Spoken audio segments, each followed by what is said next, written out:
Je viens de passer une semaine entière sur un bateau en Sardaigne et c'était une expérience très enrichissante. Je vous raconte tout dans cette vidéo. Vous le savez si vous suivez la chaîne, je rentre tout juste d'un voyage d'1 an en solo en Amérique latine. Je suis rentrée au mois d'avril avec une page blanche à écrire.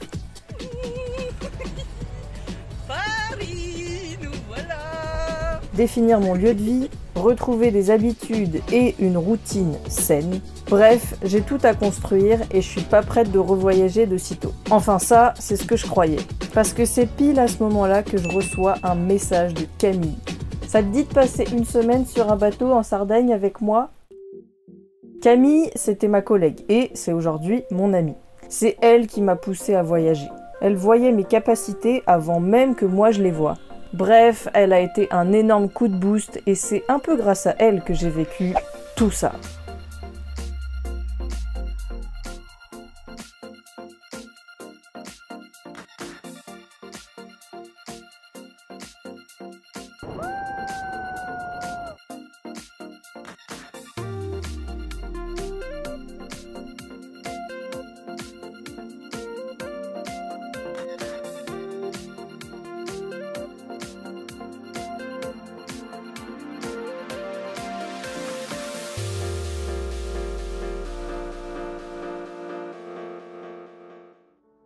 On a plein de choses à se raconter, et puis bon, vous me connaissez, vous savez que le voyage, c'est mon addiction.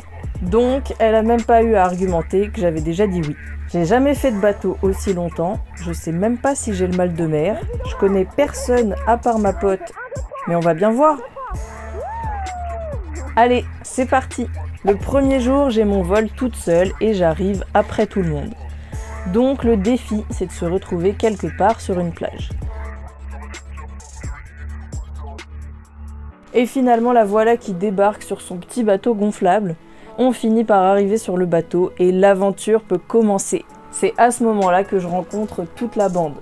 Rémi, Raph, Mika, Thomas, Théo, Antoine et... Nico, 33 ans, Montpellier, célibataire. Cette semaine, on a un programme très chargé, à savoir naviguer en mer et dénicher les meilleurs spots.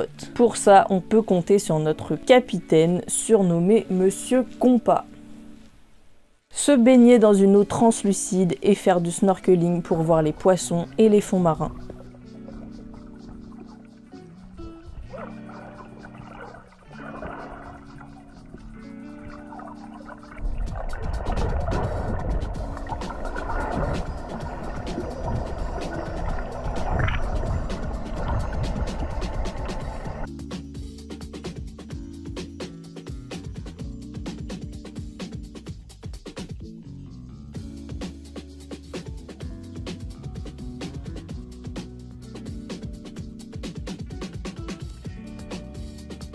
Par moment, faut aussi faire la vaisselle et sortir les poubelles en prenant le paddle, parce que sur un bateau, tout est plus cocasse.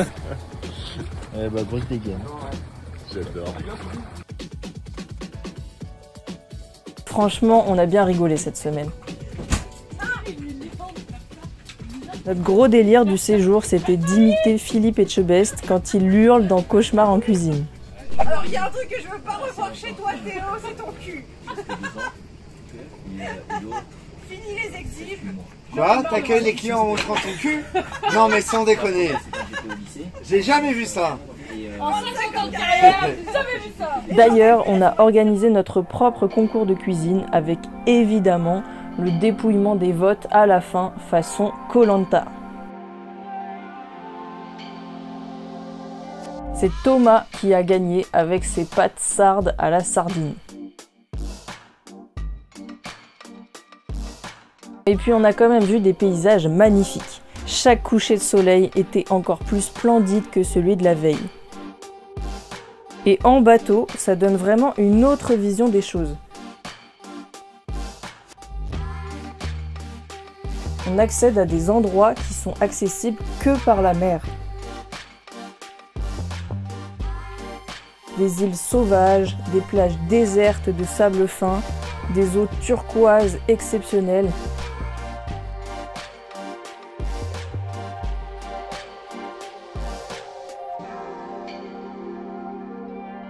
À un moment, on a trouvé un spot super beau et on s'est aperçu qu'il y avait plein de dauphins près du bateau.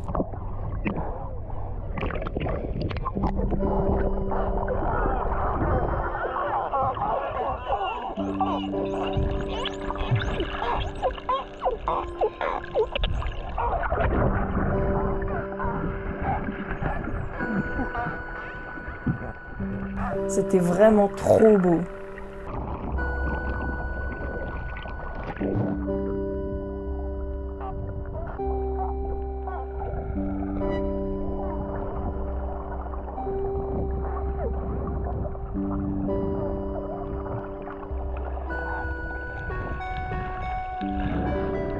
Perso, ça m'a donné l'impression d'accéder à un autre monde, où tous les codes sont différents. La façon de bouger, de se déplacer, de communiquer.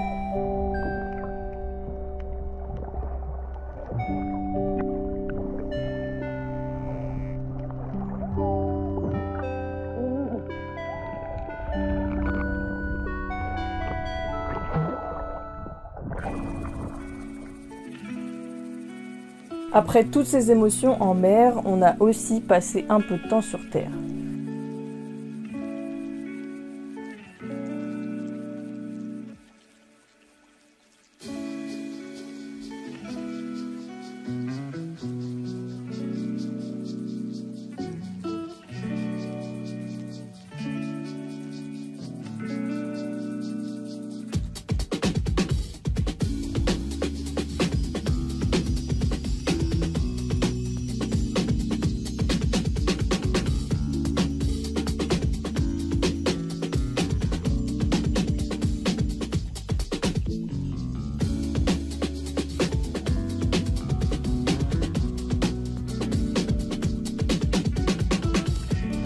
Un autre jour, on va faire la fête sur la plage et en rentrant de cette soirée, on reçoit un appel de Rémi, le capitaine du bateau, qui nous dit « Les gars, vous rentrez pas, il y a une tempête, il y a des vagues de fous, c'est trop dangereux.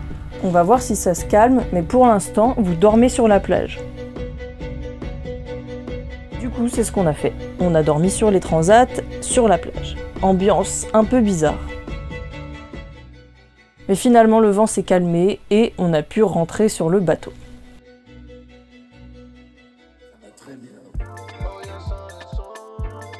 Quand on vit autant de moments forts en quelques jours et qu'on est H24 en communauté dans un espace clos, forcément ça rapproche et des liens se tissent.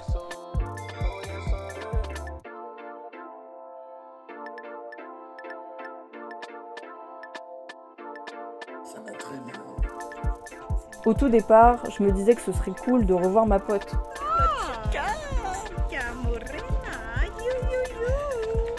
De faire du bateau dans un cadre magnifique, de vivre une expérience atypique en découvrant un mode de voyage que je connaissais pas. Mais j'aurais pas imaginé que c'est surtout les rencontres qui forgent le voyage. Ce sont ces moments forts que l'on retiendra. Ces moments passés à discuter, à jouer, à chanter, à danser, à rigoler.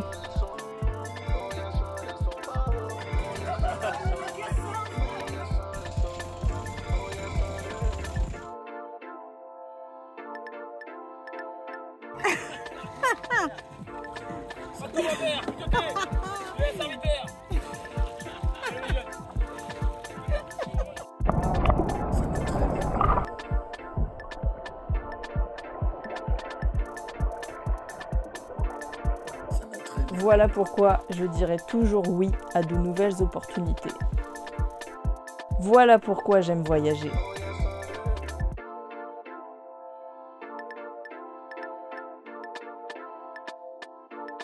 Ça va très bien.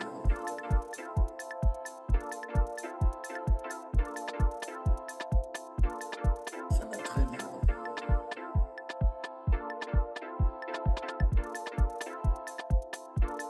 Ça va très bien.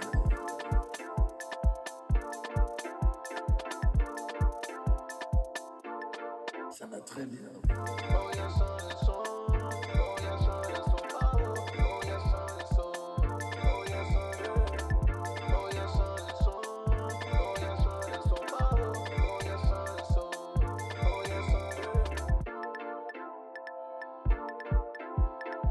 réfléchir. Tu l'as raté. Il ressort avec l'hameçon dans la bouche. Alors, merci les copains. Et à l'année prochaine.